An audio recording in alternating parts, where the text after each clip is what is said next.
Good morning. Welcome to North Point. Good to have you here today, and whatever campus you're joining us at, whether that's our Republic campus, down in Retmo, good to have you. Our Dream Center campus, smells like cinnamon rolls. I like it. Down at Dream Center, Nixa campus, which I was Googling Nixa the other day. It's interesting. Nixa is the only town named Nixa in the world. Can you believe that? That's cool, for real. And if that's not the truth, you can blame Google. But that's what it said. Springfield, though, I'm sorry, we're not the only ones. There's a few of us. Remember that time we thought Trader Joe's was coming to this Springfield? No? Okay. But hey, wherever you're joining with us, welcome. It's good to have you. And last weekend, we kicked off a brand new series called Find and Follow, which is missional to really who we are. If you're new around here, maybe you haven't heard this. If you're not new, you've probably heard this 1,000 times and you're gonna roll your eyes. But why do we exist as a church? We exist to be a safe place to help people find and follow Jesus. So there's two parts to that mission. The first is that we exist to be a safe place to help people find Jesus. And I don't wanna get too theological on you too quick, but like when we say finding Jesus, we don't think that Jesus is lost, okay? We're not like, Marco, Polo, where are you? Okay, we also don't think Jesus is hiding. Like, we're like looking around places like, I wonder if he's, like, we don't believe that. But when we say safe place to help people find Jesus, what we're really talking about is any time, like I'm never surprised when someone goes to great lengths and goes to looking in all the wrong places to fill this Jesus-sized hole in their heart. And a lot of times you'll end up going places you never imagined you'd go, doing things you never imagined you'd do, just walking out processes you never thought you'd walk out. And over time you can look in the mirror and be like, I don't even recognize who I am anymore. And sometimes you can become the person that you promised yourself you'd never become, all in search of something that you're not even for sure what it is, but you feel like you're missing. And so why do we exist? It's because we want to be a safe place for you to find Jesus. Sometimes it can be natural to walk into a place like this. And if you're someone who, I call it, you got some street cred, okay? You've done some things, you've been through some stuff, man. And you come in here, this place can feel so weird and unnatural and not normal. And they're singing songs and raising their hands. You're like, what in the world is going on? I feel like I don't belong.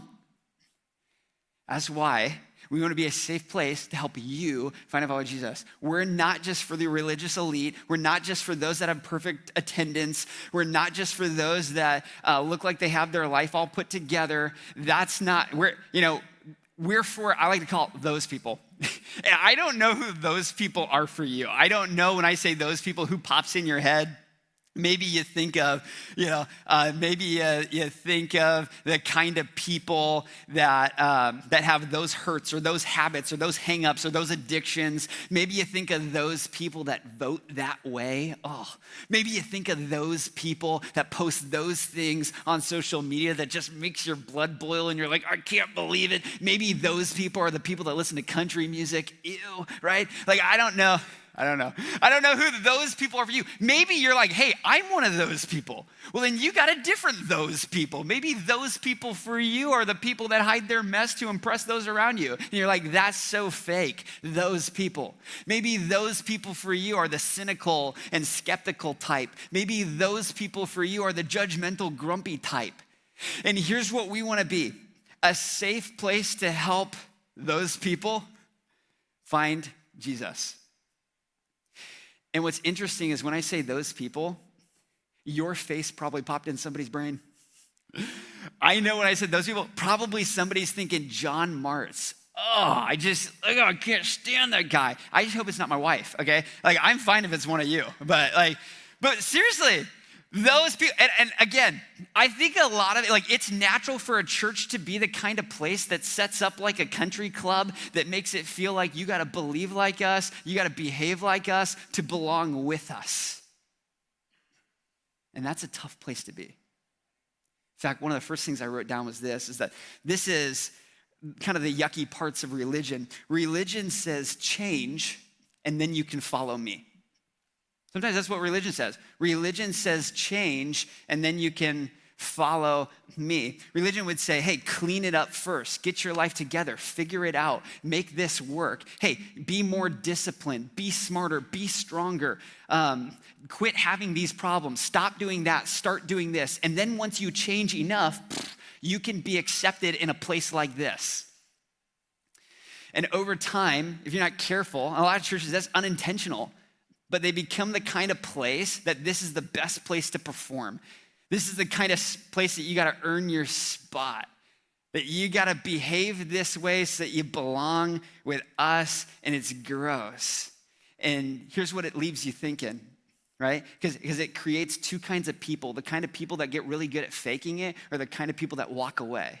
And it makes you think, how good do I have to be good enough to follow Jesus? Maybe you're feeling that right now. And I don't want to pick on humans, so I'll pick on birds for a second, okay? I'm at that age where, like, bird watching, I get it. Like, that's honestly sounds kind of nice. So there's these birds. I don't know if you've heard of it, Nick's side, but these birds, they're not local, all right? But they're out in Australia, so you're not gonna find them in your backyard. But these birds are called bowerbirds. And these bowerbirds, what they do is, there's the male bowerbird. The male bowerbird only has one thing on their mind, and that's to mate. So it kind of reminds you of another male species, if you think about it. But there's this male bowerbird, and their whole goal is to build this elaborate-looking nest so that a female bowerbird would see it and be like, oh, okay. And they would, mate, and I don't know. This isn't a science thing, so so I got a picture, actually. Okay, give me right here. So this is like one of the nests that a male bowerbird would build. And they'd go out and they'd get all this trash and different bottle caps, and they'd color coordinate it and make it look all good so that a female bowerbird would come strutting by and be like, ooh la la, hold on, let me come. I gotta go check that out. What's it? Who built that? That was incredible. And then, they would, live together forever. I don't know. But I got another one here, okay? And they would become little fashionistas, and they'd color code and make it look all perfect so that a female bird would want to come in. And if this doesn't remind you of a single dude in an apartment with the chance of a female coming by, I don't know what does. They go grab 6 candles and Febreze plugins from Walmart, get it in the house so it doesn't smell like them anymore. They frantically clean up and throw their underwear in the oven just so everything looks good, okay? Everything looks presentable. This is what these bowerbirds are doing.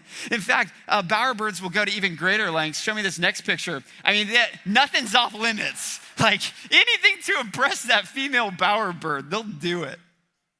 But what's sad is these birds, they'll build these nests, and they still might get rejected by a female bowerbird because there's another male bowerbird that built a better nest a couple doors down that the gal picked. I don't think we're too different from bowerbirds. When I look at our faith, sometimes I operate this way. Maybe you operate this way, where when you take your faith and you think through all the ways that you have been trying to change on your own to impress a God so that you feel like you can be accepted by him, because religion says change and then you can follow me, be good enough so that you can follow me. And this isn't even the Christian religion. This is every world religion, is what do I have to do to get in God's good graces and God's good favor so that I can get his blessing on my life, so that I feel like he's impressed by me and he chooses me and he picks me and I get his attention because I built this elaborate life or nest so that when he comes by, he's like, wow, that's great. How good do you gotta be good enough? Religion says change and then you can follow me, but that's not what Jesus says. What Jesus says is follow me and then you'll change. Follow me. I don't care who you are. Everyone is welcome. In the middle of your mess, in the middle of your doubt, in the middle of your unbelief, in the middle of your questions, in the middle of your mess, in the middle of some of the biggest hurts and habits and hangups that you're going through, in the middle of your addiction, here's what he says: follow me. And then things will change. But you don't have to change first. That's not how it works. When you take steps toward God, he meets you where you're at. But sometimes we get that backward. And why is it important that we're a safe place? Because when you begin to follow him, like, you're gonna change, and that's gonna be hard. That's gonna be challenging. And I don't know what's gonna change in your life. Like, if you were hoping to come to church being like, man, I can't wait for the pastor to tell me all the things I need to change in my life, I'm sorry to disappoint you. I know you were looking forward to that. But that's not what I'm here to do. What I'm here to do is convince you to say, hey, follow Jesus, and things in your life will begin to change. And it will be hard, it will be challenging, but we'll do it together. In fact, there's a guy 2,000 years ago, his name's Nicodemus. And Nicodemus was one of those guys where if anybody was good enough, it'd be him. By the age of 8, Nicodemus would have had the first 5 books of the Bible memorized. It's called the Torah. Genesis, Exodus, Leviticus, Numbers, Deuteronomy. And not just like, the chapters and, maybe I could recite a thing or two here. No, like the whole thing. He could recite the whole thing forward. Then by the age of 11, he would have not just had the Torah memorized, but he would have had like the prophets memorized. He would have had the oral traditions. Oral traditions are called midrash, which if you have a midrash, go see a doctor, okay? You need that. But like, I can't help myself, I'm sorry. But if you, that's called the midrash. So he'd have all these things memorized, all in hopes to impress a rabbi that's coming by that's like, you look like a good enough student to come under my wing, and I'll teach you how to be a rabbi. And then if you were good enough then you would become a rabbi yourself. And so Nicodemus was a good rabbi. He became actually what's known as a Pharisee. And there's 6,000 Pharisees in Israel. But he wasn't just a Pharisee. He was one step above that. He was part of something called the Sanhedrin, which out of those 6,000 Pharisees, only 70 of them were on the Sanhedrin. So this dude was like top dog. Like this dude, he was good enough. And what the Sanhedrin would do is they would create all these rules on top of rules so that you don't break the rules. It's kind of a weird thing, where they had these 10 commandments from God. And so what the Sanhedrin would do is they would create these rules so that you don't break the 10. So they would take something like one of the 10 commandments, honor the Sabbath and keep it holy. So they would take that verse and they would say, okay, how do we do that? Let's break that down. It's obvious that you can't do any work on the Sabbath because you're supposed to rest, and that's what the Sabbath is for. So, no work. But people would have questions. Like fishermen would come up to the Sanhedrin and say, well, I know I can't fish on the Sabbath. That would be against the rules. But while I'm sitting at home, can I tie my nets? And so the Sanhedrin would get together. They'd be like, well, and they'd come back and they'd be like, no, that's considered work. So you can't do that. So then people would be like, okay, well, what if I forgot water on the Sabbath? Like, could I go and get water if I'm thirsty? Would that be considered work? And so they get together and they're like, I don't know. And so then they'd come back and they'd be like, yes, but as long as you can reach down and grab it with a bucket, if you have to tie a knot to reach down a rope to get it, then no, you can't do that, because remember, tying a knot would be work, so you can't do that. And then women would come up to the Sanhedrin and be like, well, if we can't tie knots, how do we keep our clothing together? Are we just supposed to walk around exposed? Classic Sanhedrin, okay? They go back, it's all men, and they're like, no, you can do that. So then people were like, oh, that's awesome. If I forgot water, as long as I don't tie it to my bucket to a rope, I can tie it to clothing, and now I can get my water, and that's not considered work. So it's like rules on rules, and it's so weird. So they created over 600 rules so that you don't break the 10 rules.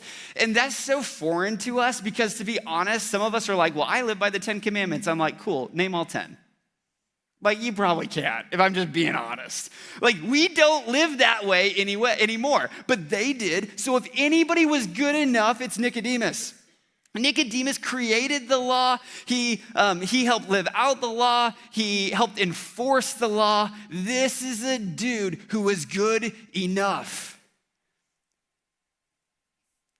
but still had something missing. And there was this Jesus-shaped hole in his heart that he couldn't fill on his own, and he couldn't change enough to get there. And he saw this man, Jesus, who was walking around and teaching and doing miracles. And he's like, I can't explain that away. I can't figure that out. So he sets up a meeting with Jesus. And this is what he does. It starts off this way in John 3. It says, Nicodemus was one of the Pharisees, a man with some clout among his people. He came to Jesus under the cloak of darkness to question him. I find that fascinating. Why did Nicodemus come to Jesus in the middle of the night? He didn't want to be seen with him. He's like, if I get seen with you, what is that going to do to my reputation? I'm the guy who has all the answers. I'm the guy who's figured it out. If I'm seen with you, that makes me look weak. And I think a lot of us, we go to great lengths to hide our weaknesses, don't we? And so he comes to Jesus in the middle of the night. And this is what I love about Jesus. Jesus is not the kind of guy that's like, no, if you don't want me at my worst, then you don't get me at my best, okay? That's not Jesus. Jesus isn't like, no, I'll meet you at noon in the city center where everyone's watching. If you want to come talk to me, that's where I'll be. I think Jesus meets Nicodemus in the middle of the night to prove a point. That I'll meet you where you're at. I don't care if this is the morning after one of your biggest regrets. I don't care if this is, you're in one of the biggest blunders and mistakes and you've blown up on somebody just yesterday and you're filled with guilt and shame and you feel like you're not good enough and you've messed up big. I want to let you know that Jesus doesn't care how, he doesn't care when, he doesn't care why, he just cares that you would come to him. And he's ready to meet you where you're at. And you might in your head be thinking, no, but if he knew this. No, he knows it and he still wants to meet you where you're at. Don't let that be an obstacle for meeting him. He'll take you in the middle of the night. Nicodemus met him in the middle of the night. That's where we get Nick at night. I'm just kidding. But Nicodemus, I imagine probably the middle of the night is the time where his head is just swirling and he's thinking through all these questions. He drops the performance from the day and he's sitting there. He's probably asking some of the bigger meanings in life of why am I here? What am I doing? What's my purpose? And so he meets with Jesus and this is what he says. He says, teacher, some of us have been talking. You're obviously a teacher who has come from God. The signs you are doing are proof that God is with you. So a couple different things. He's like, clearly you're doing things I can't explain. And I don't know how to rationalize this. And actually you have something that I feel like I'm missing. Can you give me the answer on it? Can you talk to my mind? Can you give me the information? Can you show me the ways that I need to change so that I can be more like you or have the gifts and the powers that you have? And one thing that I find interesting is that Nicodemus, if you saw a couple times in that passage, he calls Jesus teacher. And there's two kinds of people. There's the people that called Jesus teacher, and there's people that called Jesus Lord, and they had two completely different lives. And I don't know where you're at today. I don't know how you see Jesus. Maybe you are walking in here today, and you're just like, I just really like his teachings. I really like the way that he lived life. I'd like to pick up some tips and tricks to live more like that. Maybe you see him as a teacher. Maybe you've stiff-armed him and kept him at a distance. Maybe you would even call him God. And you'd say, okay, I think he's God. And you pray to that God and you sing songs about that God and you talk about that God, but he's not your God. And when you leave a place like this, you go back home and you're God of your life. And you are the protector and you are the provider and you are the leader and you carry the weight and the struggle. And when you can't carry it anymore, your last resort is to go back to God and pick up some tips and tricks so that you can come back and be a better God at home. Maybe you're missing it. This is where Nicodemus was. You're a really good teacher. I'm not ready to admit that you're God. And this is what Jesus says. Jesus says, I tell you the truth. Okay, real talk. Here we go. I tell you the truth. Only someone who experiences birth for a second time can hope to see the kingdom of God. What? Nicodemus says, I'm a grown man. How can someone be born again when he's old like me? Am I to crawl back into my mother's womb for a second birth? That's impossible. There's time out. That's disgusting. Okay? I didn't need that imagery today. I don't even like saying the word womb, but I don't know. Here's the deal though. Jesus ain't afraid to throw a wild pitch to get your attention. I hope today you hear something like that and you're like, say what? Like, that doesn't even make sense. That just must be another culture. What an archaic book. Here's what he goes on to say. Jesus says, I tell you the truth. If someone does not experience water and spirit birth, there's no chance he'll make it into God's kingdom. Like from like. Whatever is born from flesh is flesh. Whatever is born from spirit is spirit. Don't be shocked by my words, but I tell you the truth. Even you, maybe this is you here today, even you, an educated and respected man among your people, must be, this is where you tune in if you've been tuning out, must be reborn by the Spirit to enter the kingdom of God. You have to be reborn. Nick was respected with his peers. He was honored by his colleagues. He had political success. He had power. He had money. And he says, God, what command must I do? Should I be better here? Should I stop this behavior? Should I act this way? Should I pray this way? What do you want me to do? And God does not give him a new command to follow. He gives him a new heart to follow with. Maybe for some of you in here today, if you're at Dream Center, if you're a Republic, you're Nixa, you're a Springfield, and you're sitting there, like you don't need another command from a pastor who may know you or not know you to tell you this is what you gotta do. Maybe what you need today is a new heart to do that with. And you got the kind of God that wants to give it to you. And here's what he says, follow me and things in your life will change. And whatever obstacle you feel like is in your way, whatever thing you feel like is too big, whatever mistake is too broad, right? However you've messed it up, you got the kind of God that says, hey, follow me. And what I want to do is I want to give you a new heart. And this is what Nicodemus needed. He didn't need another command. He didn't need more knowledge. He didn't need better behavior. He had a lot of that. He needed something that he couldn't produce in his flesh. He needed something of the Spirit. And this is what Jesus brought. In fact, I wrote it down this way. It says this, that behavior modification without heart renovation leads to frustration. That might be the deepest thing I've ever wrote, okay? So I'll break it down, okay? It doesn't flow off the tongue well.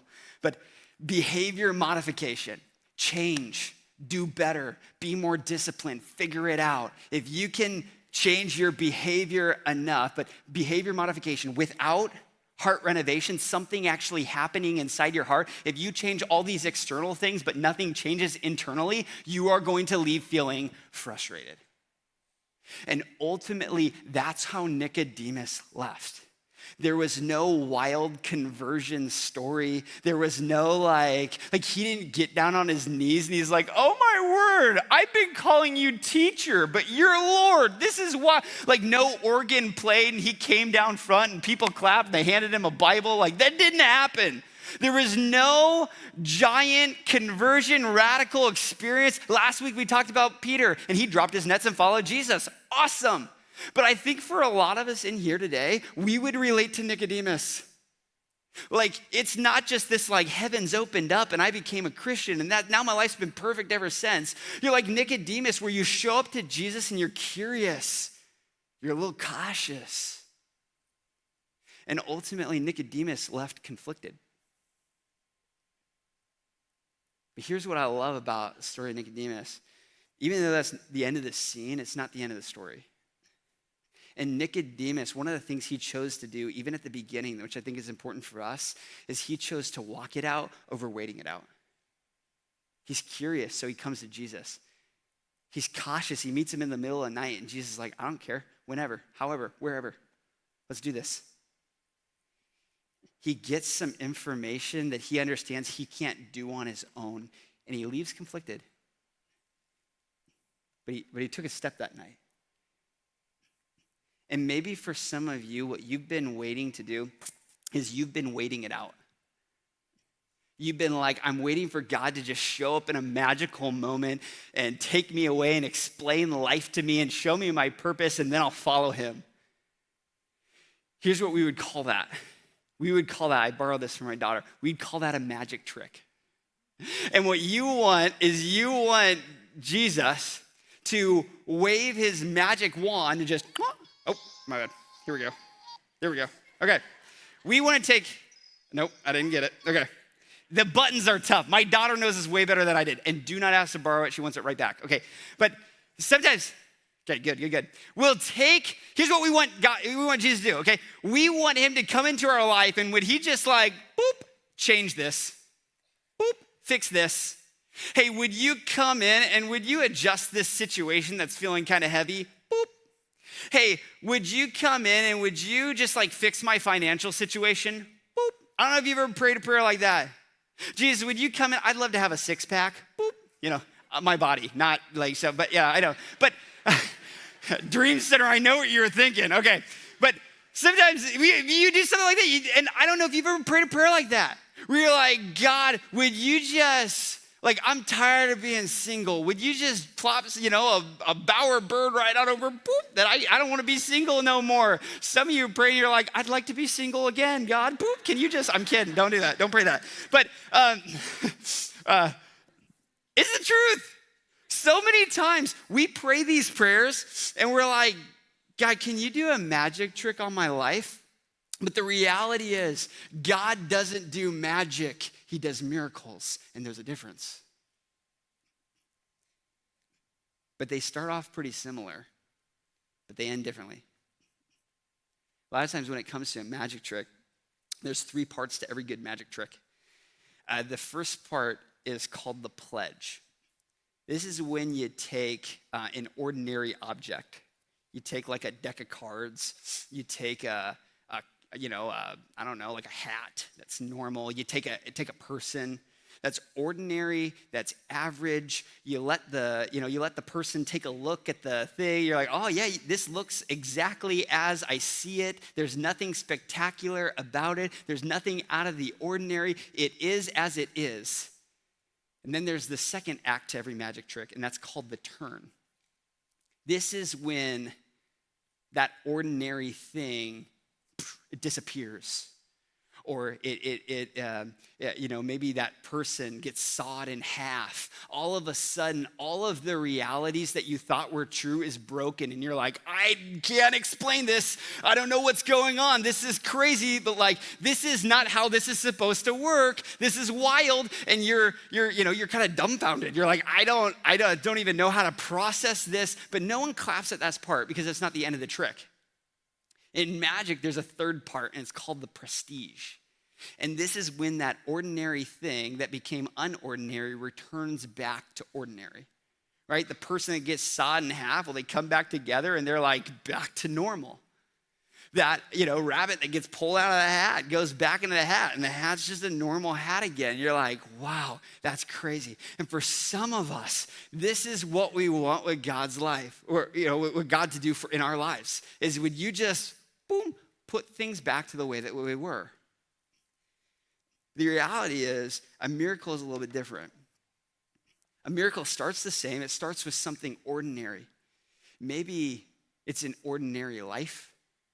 Maybe in your faith, it's everything fits in this perfect box of beliefs. And this is what I think, and this is what works, and this is what I've read. And if you do as you should, then you'll get these results. And everything is clean, and it's neat, and it makes sense to you. And you're like, this is awesome. And maybe you've lived a lot of your life that way until something turned.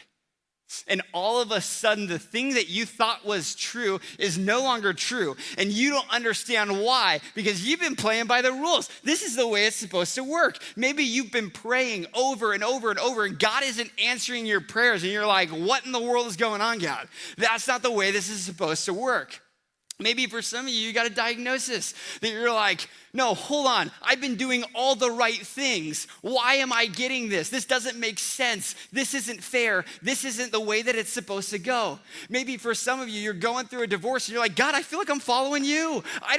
Why is this happening? This isn't the way it's supposed to go. I followed the rules. I did the right things. This isn't the result I was expecting to happen. And so what we do is we say, God, would you do a magic trick on my life? Boop. Put it back to the way that it was.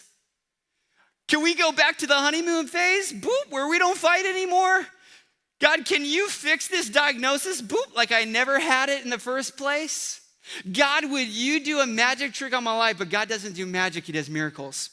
And some of you, you've been praying for God to fix your old life. He wants to give you a brand new one. Maybe for some of you, you're like, God, can you shortcut the process and just change my situation and make everything better?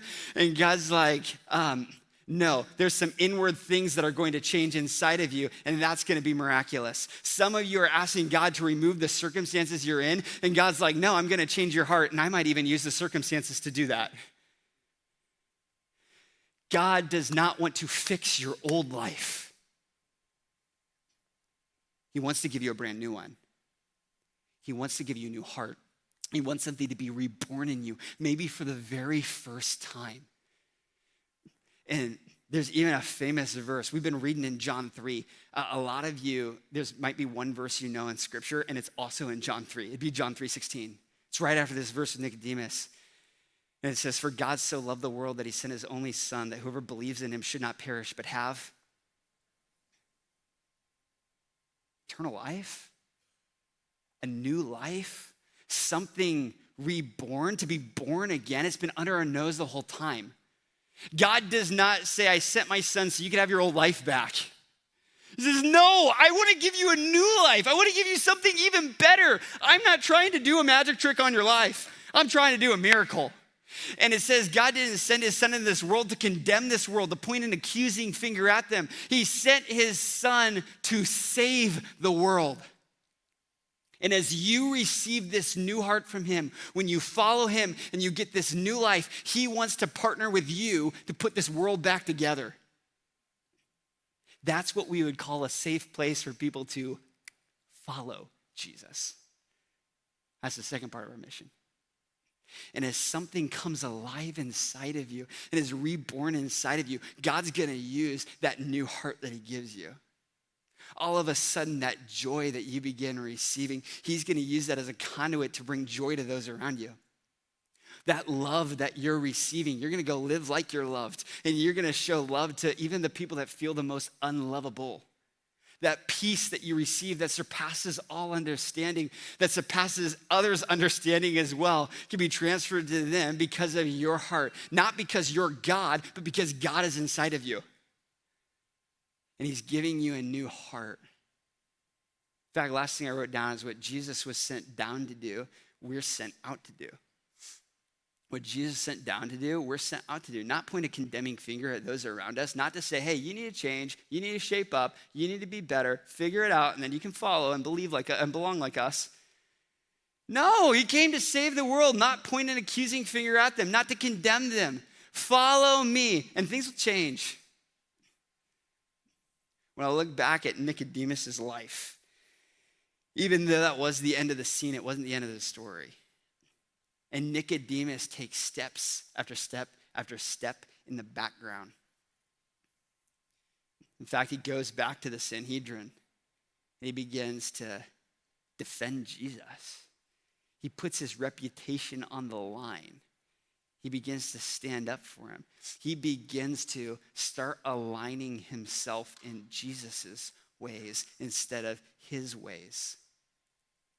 And it comes to a point where when Jesus' body is being pulled off the cross, the Romans ask, does anybody want this body?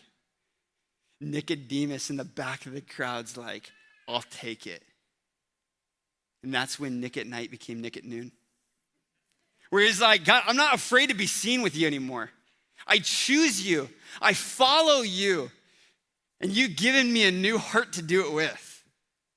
And there's something beautiful that comes with that. And you may not know your next 10 steps. You may not know what following him is going to lead to, but I promise you a year from now, when you look back on your life, you're gonna see step after step after step after step and be like, I can't believe I'm here. God, I can't believe the kind of new life that you've given me. And it may not happen overnight. It didn't happen to Nicodemus, but it might happen over time. And you grow as you go. And the more you follow Jesus, the more your affections grow for him, the more you become like him.